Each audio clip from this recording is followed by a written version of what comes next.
오늘은 18절로 24절까지 있는 말씀, 너희가 이른 시온산이라고 하는 주제의 말씀을 같이 가지고 나누겠습니다. 우리 지난주까지 핍박 속에서 은혜에서 멀어지지 않도록 이 말씀을 히브리 교회 목회자가 당부를 했었습니다. 그래서 은혜에서 멀어지는 자가 없도록 개인적인 관심과 공동체적인 관심을 기울이라. 특별히 교회 안에서 먼저 부름받은 자들의 영적인 책무다, 그렇게 말씀을 했죠. 근데 오늘 본문은 그 은혜에서 멀어지지 않도록 하는 당부의 말씀과 더불어서 갑자기 오늘 본문은 구약에서부터 우리가 말씀을 통해 늘 확인했던 거, 큰 두 개의 그림을 대조를 쭉 합니다. 첫 번째로 이제 시내산과 시온산. 시내산은 모세가 율법을 받은 거죠. 시온산은 그리스도를 통해서 완성되어질 새하늘과 새 땅을 말하는 거고, 그래서 모세와 그리스도, 복음과 율법, 또 구약 성도와 신약 성도를 쭉 나열을 합니다. 그래서 갑자기 이 말씀을 보면 이게 좀 앞과 뒤가 맞지 않는 것 같은, 왜냐하면 앞에서는 교회 공동체 안에서는 우리가 살아가는 이 땅의 현실에서는 누구라도 넘어질 수 있고, 또 각양의 믿음의 용량과 저마다 걸어가는 삶의 현실이 다르기 때문에 뒤처질 수 있는 자가 있을 수밖에 없다. 그러니까 그들을 먼저 세움받은 자들은 그들을 도와라, 그 말을 해놓고는 갑자기 구약 전체와 신약 전체 역사를 쫙 두 개의 상징적인 대조를 통해서 나열을 한단 말이에요. 그럼 이게 갑자기 이 히브리 교회 목회자가 도대체 뭘 말하려고 하는 걸까, 이런 생각이 탁 듭니다. 그래서 그 실마리는 어디에서 풀리냐면 18절과 22절 그 사이에서 너희가 이른 곳, 그 다음에 22절에 그러나 너희가 이른 곳이라고 하는 이 큰 문맥의 구조에서 찾을 수 있어요. 그래서 전반부 18절과 21절은 구약 성도의 영적인 지위와 상태를 말하는 거고, 후반부 22절과 24절은 당연히 신약 성도의 지위와 상태를 말하겠죠. 그래서 이러한 상태에서 이 말씀을 듣는 신약 성도들은 시내산에서 시온산으로, 그리고 율법에서 복음으로, 모세에서 그리스도에 이르게 된 지위와 상태를 말하게 있습니다. 말하고 있는 거죠. 그래서 앞부분에도 전반부에 나오는데 구약 성도는 하나님 앞에 나아가기 위해서는 반드시 두려움과 분리 가운데 나아갔죠. 우리가 이 하나님을 대면하는 신적인 영광의 현현 속에 들어가면 인간이 제 아무리 이렇게 강단이 있고 하도 우리가 구약 성경 전체를 보면 모두가 다 두려워 떱니다. 그 신적인 존재의 하나님의 그 무게와 영광이 너무 크기 때문에 사람이 일반적으로 경험하는 압도됨과는 경험할 수 없는 그 신적 압도됨에 의해서 사람이 부복하게 되어져 있어요. 그래서 제가 예전에도 한번 말씀을 드렸습니다. 교회 공동체 안에서 우리 교회는 그런 사람이 없는데, 기존 교회에 가서 보면 교회가 되지 못한 교회들, 그리고 되지 못한 장로, 되지 못한 성도들이 있어요. 저는 그것들을 경험을 한 적이 있는데, 그 사람들은 자기들이 교회에서 제법 이렇게 힘을 주고 자기가 대장인 척 이렇게 하면서 이렇게 자주우지하면서 큰 소리 치려고 하는 사람들이 있어요. 제가 그분들한테 그랬어요. 설교하면서 뭐라고 그랬을까요? 당신은 적지 않은 나이가 됐지만 이 나이 때까지 예수 믿으면서 단 한 번도 살아계신 하나님의 영광을 경험한 적이 없군요. 하나님 무서운지를 전혀 모른다는 얘기예요. 하나님을 만나본 적이 없으니까, 하나님의 신적인 영광을 대면해 본 적이 없으니까 이 사람이 교회에서 자기가 힘을 주는 거예요. 큰 소리를 치는 거예요. 그래도 전혀 하나님 앞에 두렵거나 부끄러운 마음이 일지 않죠. 왜? 한 번도 그 나이 될 때까지 예수를 믿고 교회 안에 있었지만 신적인 영광, 그 압도된 영광을 한 번도 경험한 적이 없는 거예요. 그러니까 심지어 우리가 아는 대로 이스라엘이 하나님의 말씀을 듣고는 싶은데 지그들 실력으로는 들을 재간이 없잖아요. 그러니까 하나님 앞에 나아가야 되는데 두렵고, 하나님과 그들 사이에는 하염검과 같은, 오늘 본문에도 보면 불타는 산이라 그랬잖아요. 이 불타는 산이 뭐냐면 에덴 동산에서 추방당하고 난 다음에 죄 있는 인간들이 자기 부족과 결핍 때문에 하나님 앞에 나아가려고 한다고 해요. 추방당했으니까, 배고픈 인생이 되었으니까 하나님 앞에 나아가려고 하는데, 하나님이 그때 들어오지 못하도록 경계와 분리를 세웁니다. 그러면서 한 천사를 둘러놨죠. 에덴 동산 전체에 하염 검을, 불타는 검을 가진 천사를 놨습니다. 이게 오늘 본문에 등장하는 시내산의 불타는 산과 동일한 단어예요. 동일한 어원인데, 그러니까 모세를 통해서 모세가 그 중재 역할을 합니다. 그래서 모세를 통해 율법을 받고 모세를 통해 하나님의 뜻과 계시의 말씀을 듣는데, 심지어 그렇게 자기들이 두려워서 중간에 중재자로 세워놓은 모세조차도 뭐죠? 두려워서 떨었단 말이에요. 모세조차도 두려워 떨었어요. 하나님의 입장에서는 모세에게 내가 내 동무, 내 친구 모세에게 무엇을 감추겠느냐, 이렇게 친근한 말을 했지만 정작 모세 자신도 하나님의 존전 앞에 나아가면 두려워서 벌벌 떨었거든요. 그러니까 예수를 믿지만 한 번도 살아계신 하나님의 영광과 거룩함을 경험하지 못한 그 인생들은 교회에서 큰 소리칩니다. 자기가 교회에서 대장인 줄 알고, 그리고 또 전혀 하나님에 대한 두려움과 하나님에 대한 경외감이나 이런 것을 전혀 감지하지 못해요. 그러니까 심각한 거죠. 그런 사람이 교회의 중직자로 있는 것은 정말 심각한 거예요. 그래서 구약 성도는 이렇게 두 가지가 있습니다. 두려움과 분리 가운데 하나님 앞에 나아가는 거고, 신약 성도는 전혀 반대가 되어지죠. 두려움이 아니라 경외인데 여기에는 환희와 일치 가운데로 하나님 앞에 나아갈 수 있는 지위와 상태가 되어졌다, 이것을 말합니다. 그러면 왜 지금 히브리 교회의 목회자가 이 사실을 지금 이 히브리서를 듣고 있는 독자들에게 얘기를 했느냐? 그것은 단 하나입니다. 우리가 겪고 있는 고난의 현실, 그 다음에 고단한 일상을 넘어서게 하는 근본적인 힘이 되기 때문에 그렇습니다. 이 사실이. 그러나 우리에게는 이제 장벽이 있습니다. 문제가 있습니다. 오늘 이 성경이 우리에게 근원적인 성도의 힘, 현실의 어려움을 극복할 수 있는 우리의 능력, 우리의 복, 영광으로 말하는 것이 나에게는 이제 전혀 동의하지 않는 건 아니지만 현실적인 힘을 나에게 주지는 못한다는 거지. 내가 겪고 있는 이 고난의 현실과 고단한 일상을 뛰어넘고 헤쳐서 넘어갈 만큼의 기쁨, 근원적인 힘, 그것으로는 다가오지 않는 것입니다. 이게 이제 우리의 장벽입니다. 그러니까 이 히브리 교회 목회자가 너희가 이르게 된 거룩한 산 시온산의 지위와 영광을 우리에게 뭐라고 하느냐, 이 사실을 묵상하라는 겁니다. 이게 묵상은 창을 여는 거라고 그랬습니다.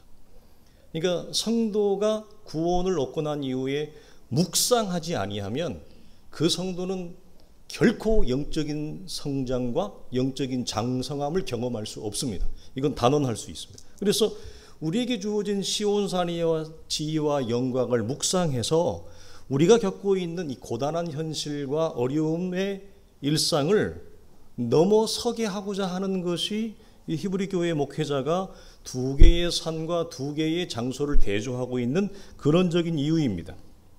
그러나 우리는 이것이 동의하지 않는 것은 않지만 현실적인 동의가 안 됩니다. 현실적인 동의라고 하는 것은 이것이 50%는 이성적으로는 심리적으로는 우리에게 정신적으로는 동의가 되지만 현실적인 면에서는 전혀 우리에게 힘과 복과 영광이라고 우리에게 다가오지 않으면 나는 여전히 질퍽한 삶에서 힘들어하고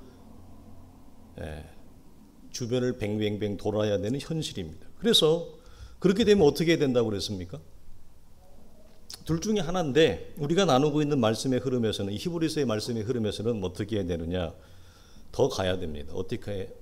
어디까지 더 가야 되죠? 이 광야의 학교를 더 가야 한다.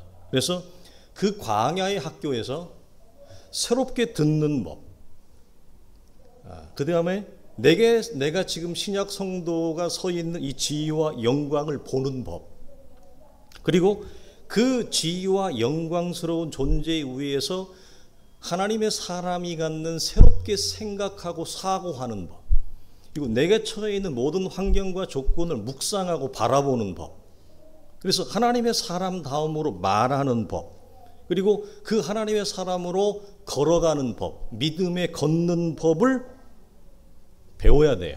어디에서? 하나님이 우리에게 허락하시는 광야의 학교 속에서.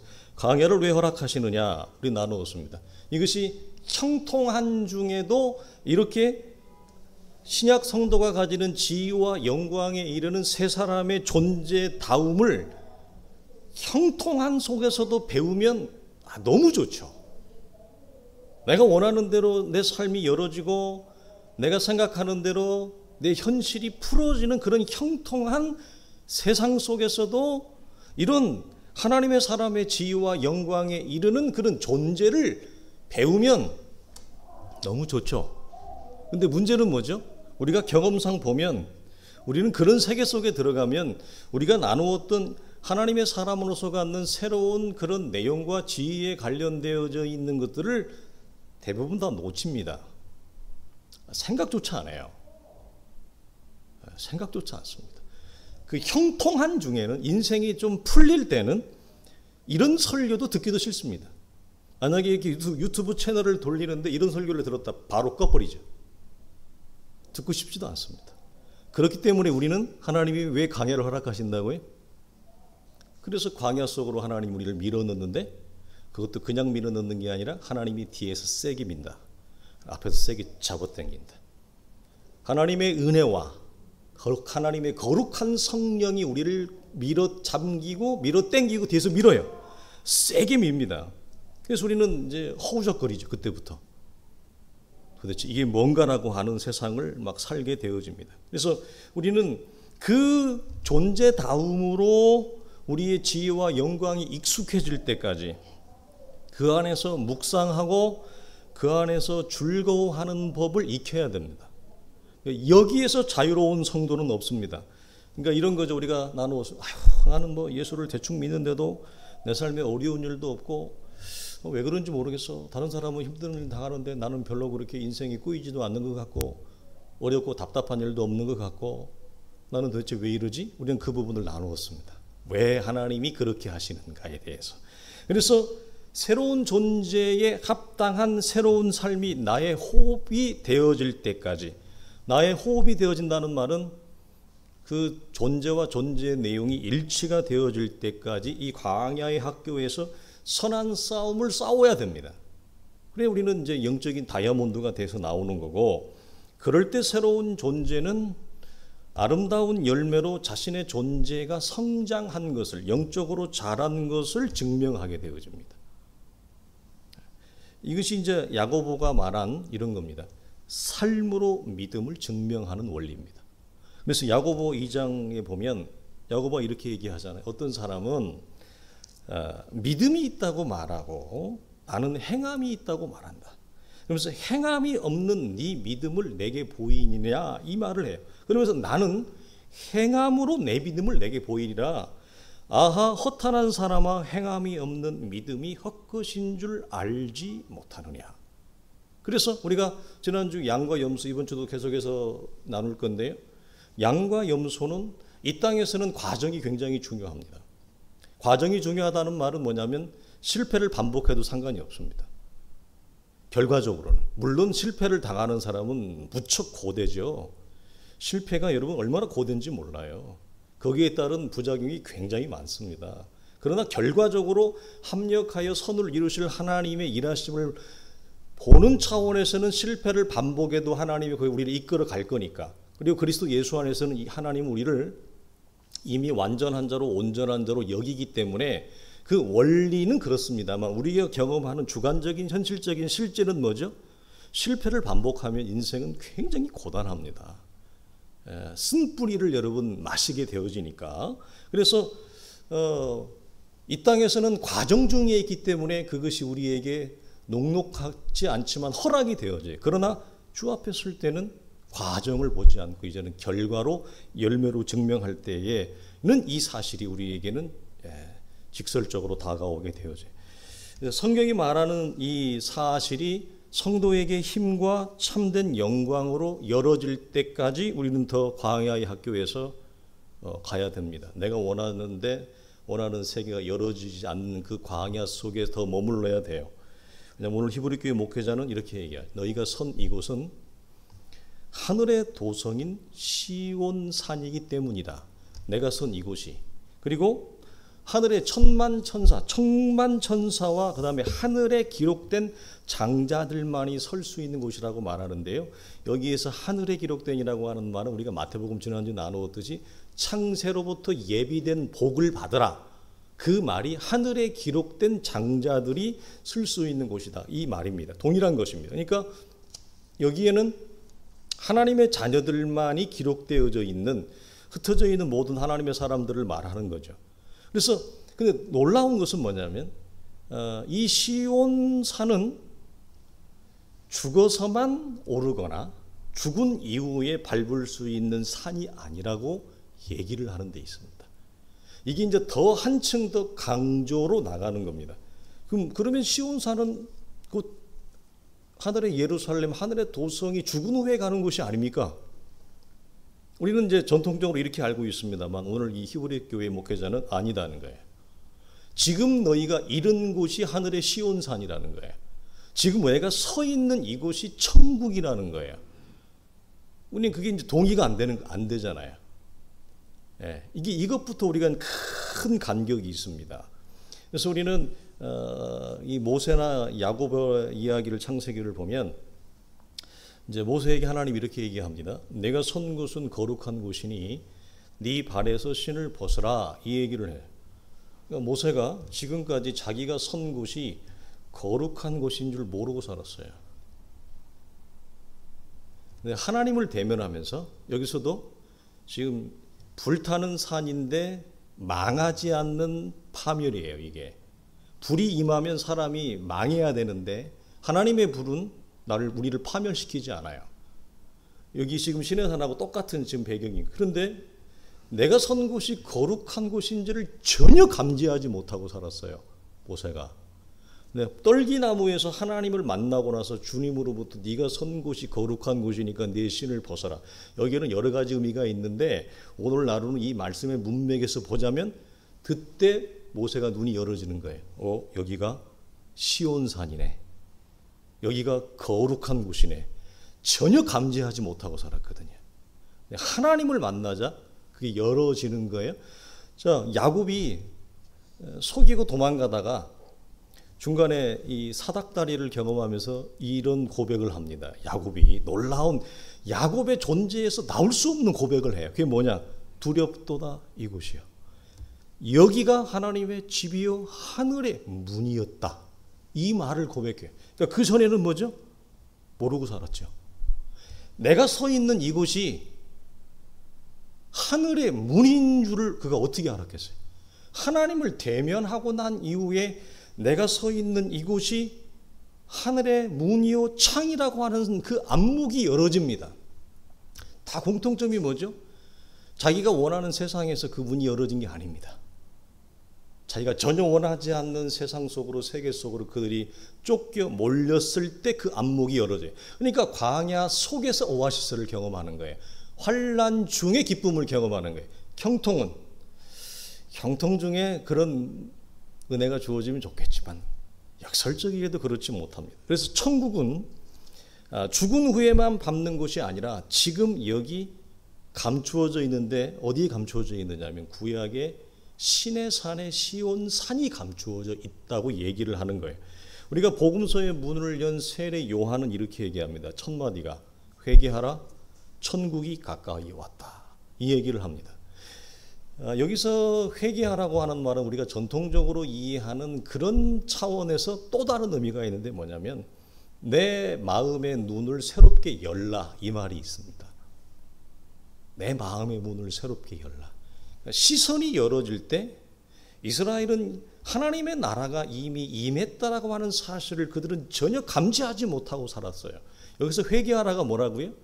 우리는 전통적으로 회개하라고 하는 것은 하말티아라고 하는 관역을 벗어나는 죄의 방향성만을 얘기를 하는데 여기는 또 다른 의미가 있는데 뭐냐면 우리의 시선이 새로워지는 것, 마음이 새로워지는 것을 얘기해요. 그건 뭐죠?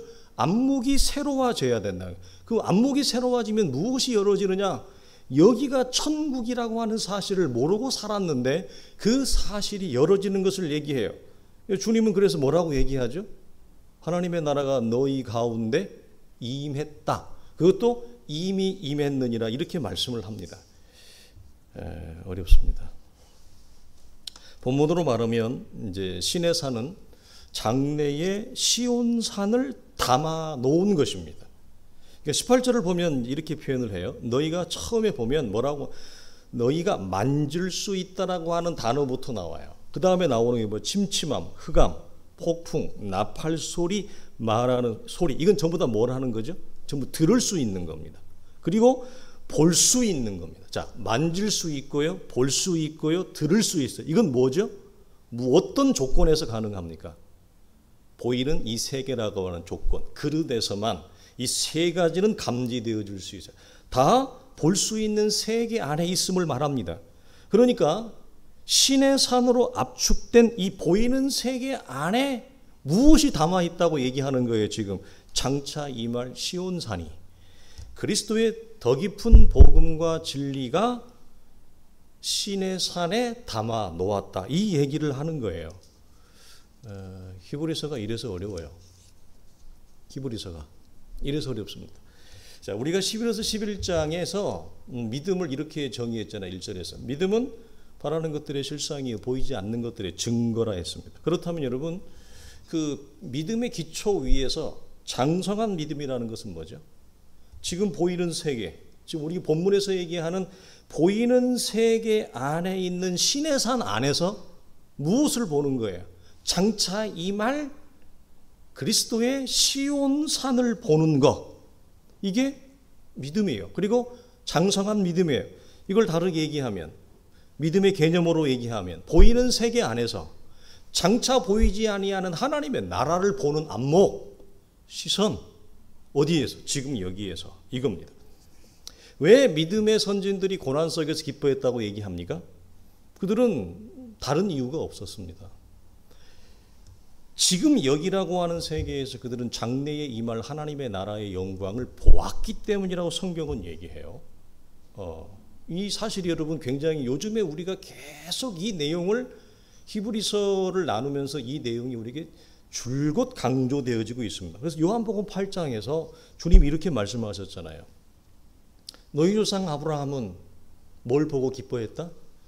나의 때 볼 것을 보고 기뻐했다. 구약의 신의 산에서 장래의 그리스도를 통해 임하게 될 천만 천사가 함께 찬송하고 환호할 그 시온산의 영광을 보고 기뻐했다. 이 얘기를 하는 겁니다. 자, 이 차원에서 히브리서 11장 6절에서 무엇이 하나님을 기쁘게 한다고 얘기했죠? 믿음이 없이는 하나님을 기쁘시게 할 수 없느니라 이 얘기를 해요. 그래서 하나님께 나아가는 자들은 두 가지를 얘기하죠.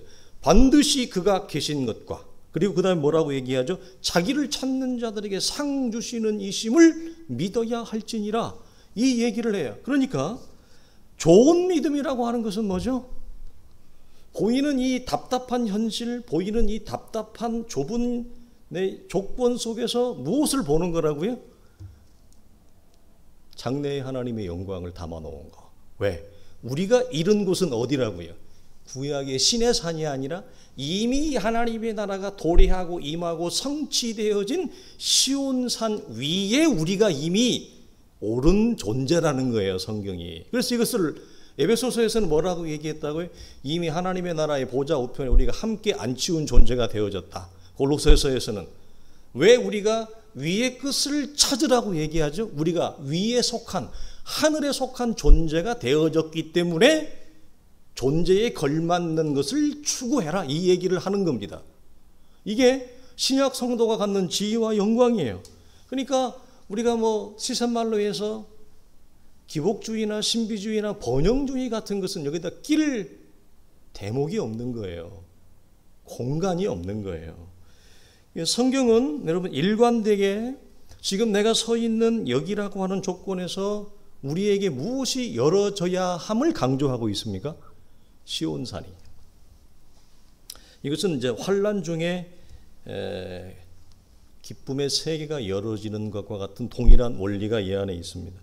그러니까 중요한 것입니다. 역으로 말하면 환난이라고 하는 이 보이는 세계의 조건이 나에게 찾아오지 않으면, 그 조건 속에 내가 들어가지 아니하면 무엇이 우리 속에 열어지지 않는다는 거예요.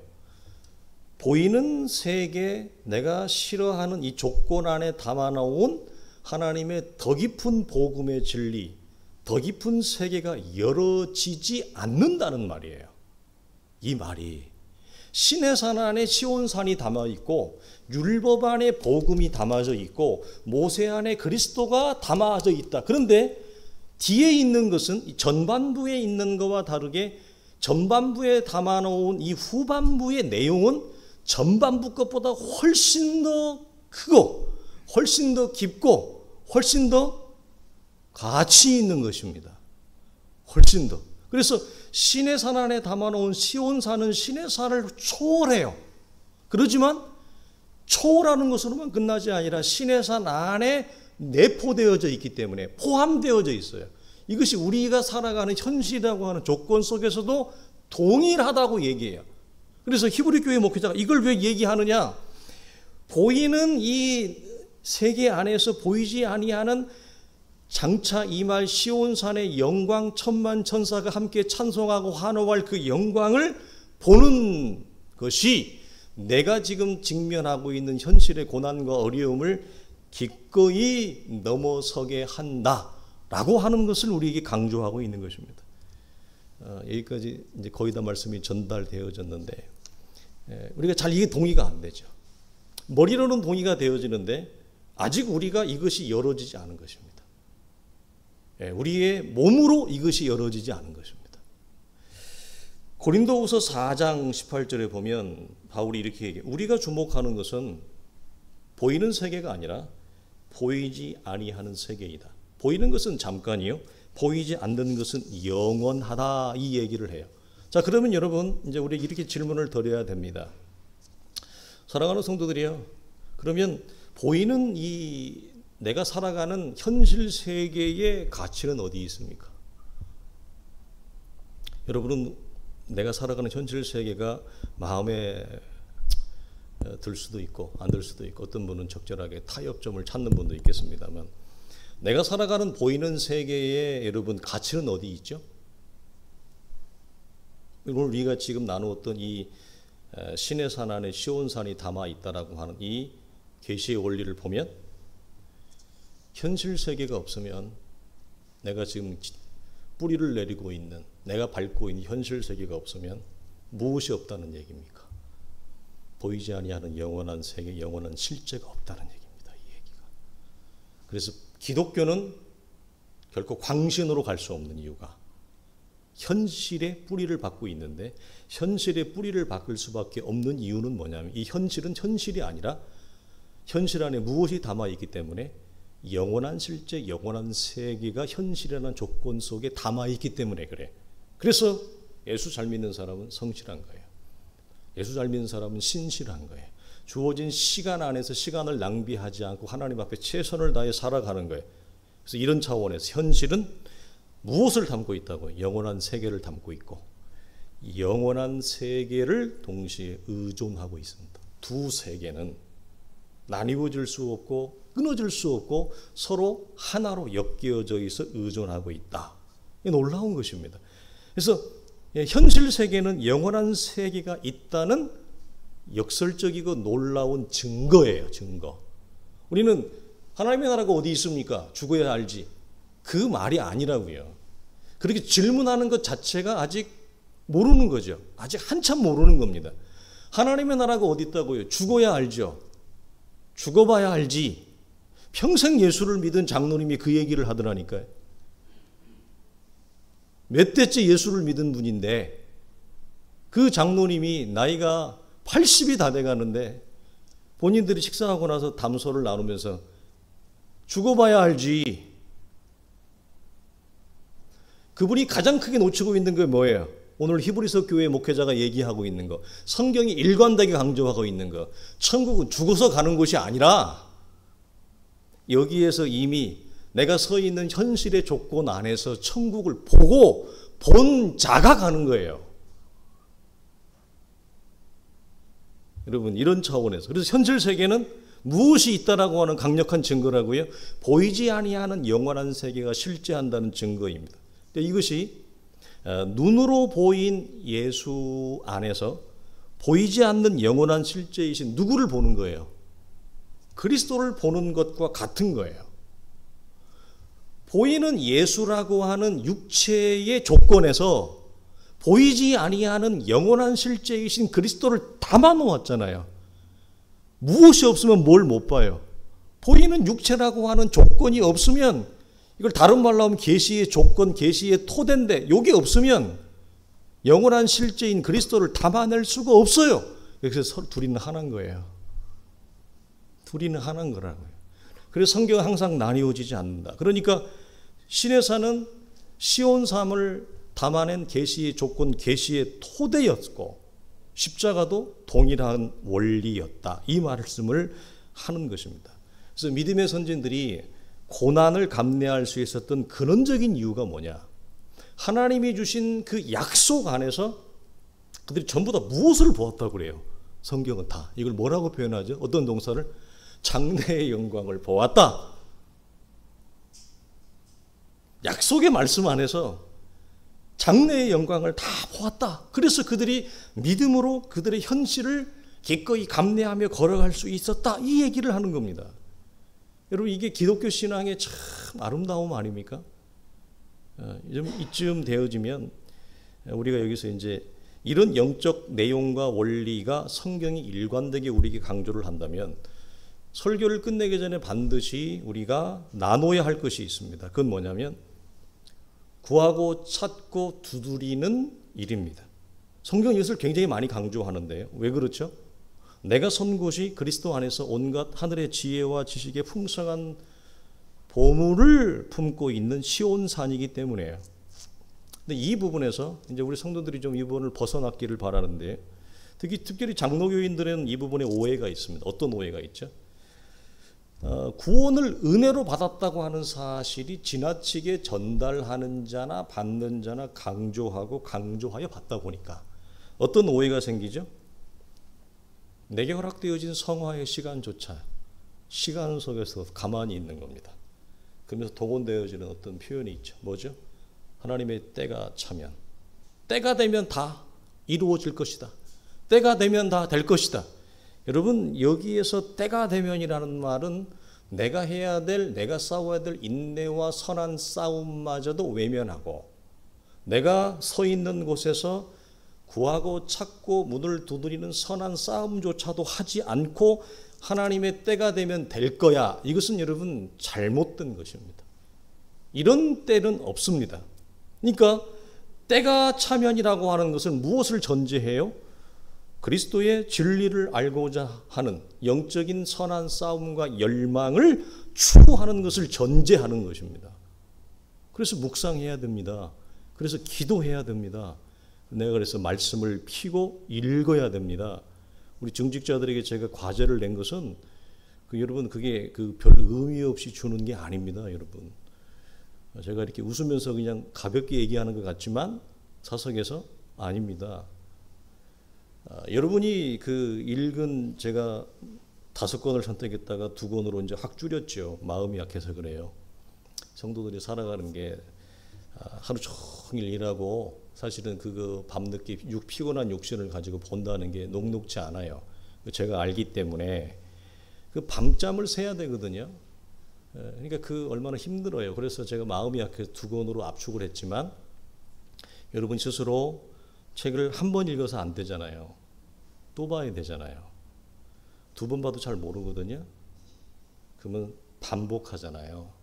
생각의 생각을 넓혀가잖아요. 생각의 생각을 깊어가잖아요. 이게 무엇이 돼요? 묵상이 되는 거예요. 곱씹게 되어지는 묵상은 무엇을 연다고요? 하나님의 보고를 여는 창이에요. 이걸 반복해서 하면서 거기에서 하나님과의 관계에서 부어지는 영적인 감동, 영적인 직관이 있습니다. 그것들을 내가 요약을 하든지 내가 이렇게 내거화해서 내가 개인적인 신앙으로 내가 내면화해서 긁는 이 글은 100번 설교를 듣는 것보다 그 한 번이 낫습니다. 어떤 차원에서? 삶의 변화라고 하는 실제를 이루는 차원에서는 설교 100번을 들어도 바뀌지 않을 것이 그 책 한 권을 내가 반복해서 읽고 고민하고 내가 그 책을 껴안고 내가 이렇게 몸살을 하잖아요. 그러면서 내가 거기에서 하나님 안에서 성령의 감동 가운데 글을 적거든요.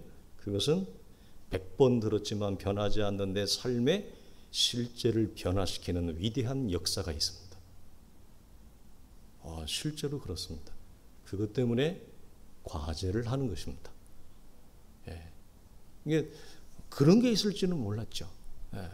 생각보다 제가 디테일한 녀석이라니까요. 그런 면에서는 여러분이 잘 모르겠지만, 자, 그래서 여기서 우리는 성화의 시간조차에서도 가만히 있으면 안 돼요. 내가 진리를 알고자 하는 선한 싸움과 열망을 내가 추구해야 돼요. 일으켜야 돼요. 때가 되면 다 될 테니까 뭐 그렇게 야단 떨 거 없다. 이것은 여러분 잘못된 것입니다. 자, 우리가 예를 들어서 성경에 보면 때가 참에 그리스도가 사람의 몸을 입고 오셨습니다. 그렇죠? 성경은 여기에서도 때가 참에라고 하는 말을 써요. 자, 때가 차서 그리스도가 영원하신 그리스도가 보이는 인간의 예수의 이 토대 계시의 조건 안에 그 몸을 담고 왔어요. 하나님이시니까 아무것도 안 하시네요. 하나님이시니까 아무것도 사람으로서 해야 될 일은 아무것도 안 해도 되나요? 아니요. 하나님이 영원하신 그분이 사람의 몸 안에 담고 있었지만 예수라고 하는 몸 안에서 그분이 싸워야 될 걸 다 싸웁니다. 다 하십니다. 그런데 히브리서 5장을 보면 그렇게 하시는 일이 힘드셨대요. 영원하신 분이 이 제한된 육체 속에 와서 사람으로서 해야 될 일이 힘들어서 뭐라고 얘기했느냐? 그는 육체에 계실 때에 자기를 죽음에서 능히 구원하실 이에게 심한 통곡과 눈물로 간구했대요. 이 싸움을 안 하고 때가 되면 될 거야. 구원을 은혜로 받았다고 하는 사실을 지나치게 강조하다 보면 성화의 시간에서 내가 싸워야 될 영적인 싸움. 그래서 여러분, 진리는 추구하는 자에게 열립니다. 가만히 있는 자에게 진리가 열리지 않습니다, 여러분. 그러면 교회 안에 성경을 주야로 왜 여러분 실편에 주야로 묵상한다고 합니까? 일주일에 한 번만 묵상해도 되는 거 아니에요? 아니 뭐 아깝게 바빠 죽겠는데 일주일에 한 번씩 묵상해요. 한 달에 한 번만 하지 뭐. 안 그래요?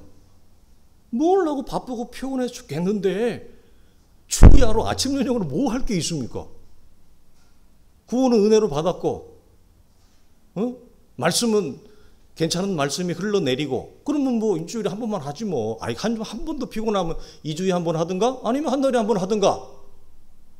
그래도 영적으로 성장하겠네요? 영적으로 자라겠네요? 천만의 말씀이에요. 그렇지 않습니다. 진리는 추구하는 자에게, 구하는 자에게, 찾는 자에게, 두드리는 자에게 찾아옵니다. 어디에서? 구원 이후의 성화의 시간 속에서. 그러니까 내가 처한 지금이라는 조건과 일상은 무엇을 담고 있는 계시의 토대인가? 골로새서 2장에 그 안에는 지혜와 지식의 모든 보화가 감추어져 있다. 그래서 구하고 찾고 두드리라고 성경이 얘기해요. 여러분, 이 구하고 찾고 두드리라고 하는 말은 구원 이전의 말이에요? 구원 이후의 말이에요? 구원 이후의 말이에요. 하나님을 안 자들에게 해야 돼요. 그래서 여러분, 캐내야 돼요. 내가 캐야 돼요. 목사가 캐주는 것으로 만족해서는 안 돼요. 그래서 설교를 듣는 것만 가지고는 부족한 거예요. 내가 캐야 돼요. 어디에서? 일상이라고 하는 내가 처해진 조건과 현실 속에서 내가 그것을 캐내야 돼요. 왜? 내가 처한 일상과 내가 처한 이 현실은 무엇이 담아 있으니까. 그리스도의 지혜와 지식의 온갖 풍성한 것이 담아 있는 계시의 조건과 토대가 되니까. 내가 살아가는 현실이, 때로는 그 현실이 기막힌 현실이라면 더 깊은 복음 진리가 그 안에 담겨져 있는 것입니다. 여러분, 그래서 우리가 살아가는 현실이라고 하는 일상과 조건 속에 내가 캐낼 때 성경은 뭘 약속하죠? 준다고 약속하잖아요. 자, 이거예요. 자, 문제도 냈고요. 답도 다 냈어요. 성경은 구하라, 찾으라, 두드리라 문제 냈어요. 그러면 뭐가 개런티 된다고요? 구하는 자에게, 찾는 자에게, 두드리는 자에게 주시지 않겠느냐? 요 답까지 다 했어요. 가운데 뭐만 하면 돼요, 내가 처한 조건에서 캐내는 거. 이것만 하면 돼요. 캐내는 거. 그게 뭐라고 그랬어요? 하나님을 묵상하는 거예요. 진리를 알고자 추구하는 열망이에요. 근데 그건 안 해. 그럼 무얼로 때우는 거예요? 목사의 설교 듣는 걸로 퉁치고 가는 거예요. 여러분, 신앙 안전해요. 안전하는 게 아니라 도태해요. 어디에 도태하죠? 내가 처해 있는 이 현실이라고 하는 조건 속에서 그냥 나가 떨어집니다. 여지없이 떨어집니다. 아무짝에 힘없이 나가 떨어집니다. 이걸 반복하는 거죠. 그리고 와서 내가 지금 캐내야 될, 진리를 캐내야 될, 복음 진리를 캐내야 될, 이것은 하지 않고 주일날 와서 말씀만 한번 듣고 가는 거예요. 그게 대다수의 한국 교인들이 반복하는 행태예요. 패턴이에요. 믿음이 자라요? 야, 그렇게 가면 한 80쯤 되면 바울처럼 돼 있나요? 그렇게 가면 한 요한처럼 돼 있나요? 80년이라는 세월이 사도 바울의 신앙을 개런티 하나요? 나를 이끌어 주나요?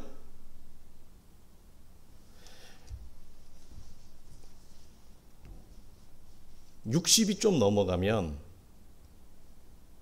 이제 60 한 초반이 넘어가 62에서 60 중반쯤 되잖아요. 60 이제 넉넉하게 한 60 한 60 중반쯤 되잖아요.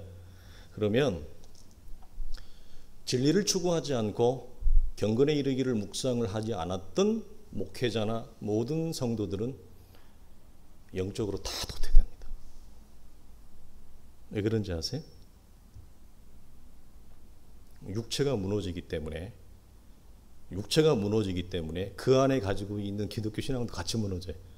근데 제가 이 말을 하는데 여러분이 이상하다고 생각하지 않으세요? 육체가 무너지면 사도 바울은 뭐라고 얘기한다고요? 우리의 겉사람이 후패할수록 우리의 속사람은 날로 더 강건해진다, 새로워진다. 육체가 죽고 육체가 비워질수록 하나님의 거룩한 성령의 채움은 나에게 더 강해집니다. 새로워집니다. 육체가 무너지면 하나님의 거룩한 성령의 역사와 채워주면 더 이것이 크지게 나타납니다.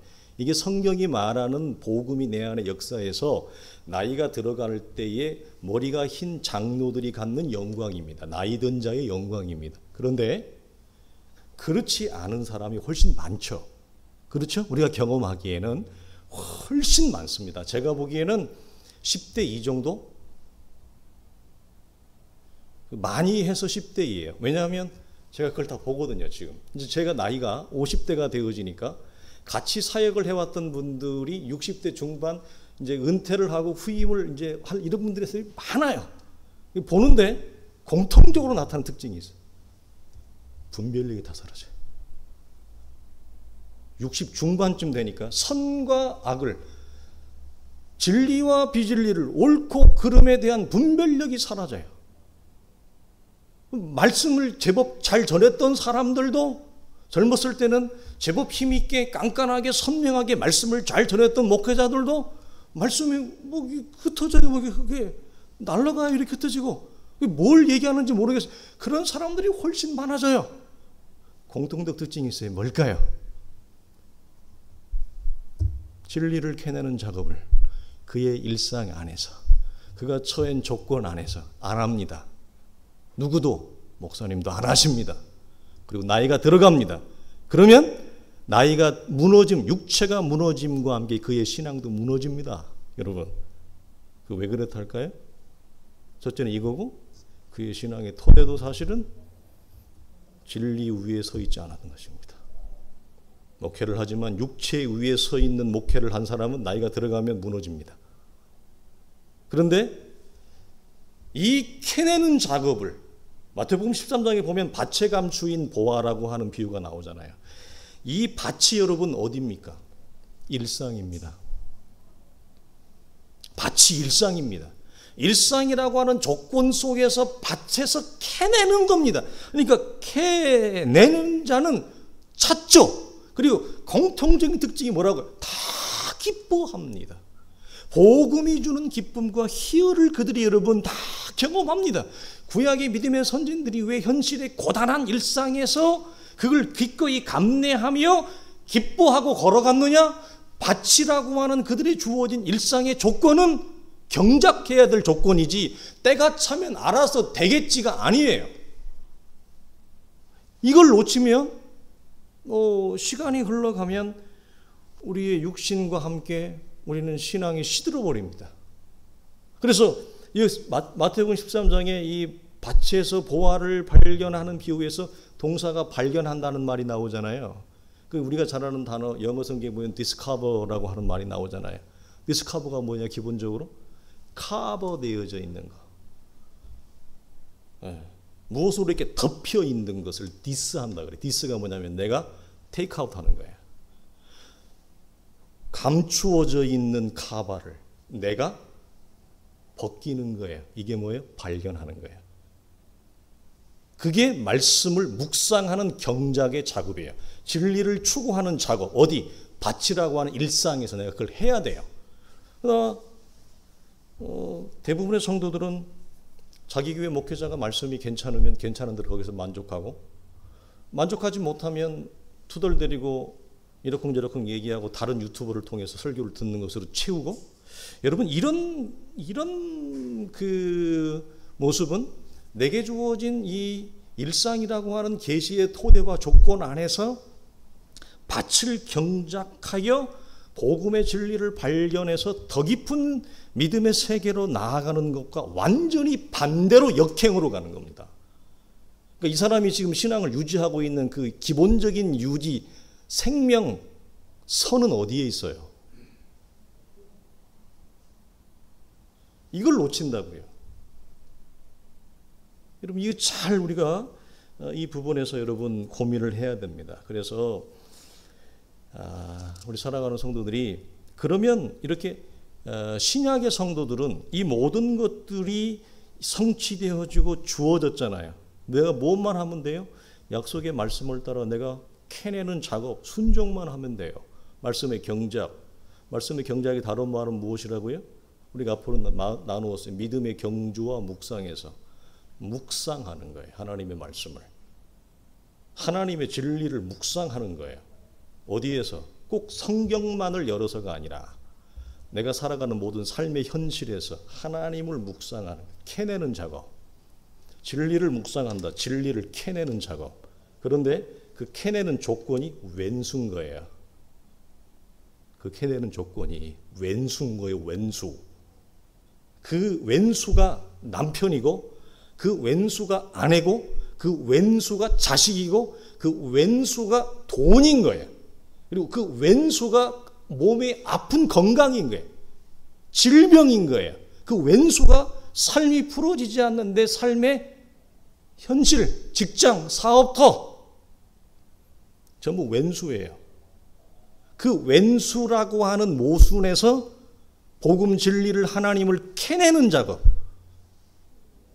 이것이 우리가 시온산에 있는 신약의 성도가 진리를 추구하면서 우리가 반드시 겪어야 될 것. 이것을 하는 자와 하지 않는 자는 시간이 가면 갈수록 영적인 격차와 영적인 성장과 도야는 비교할 수 없이 커집니다.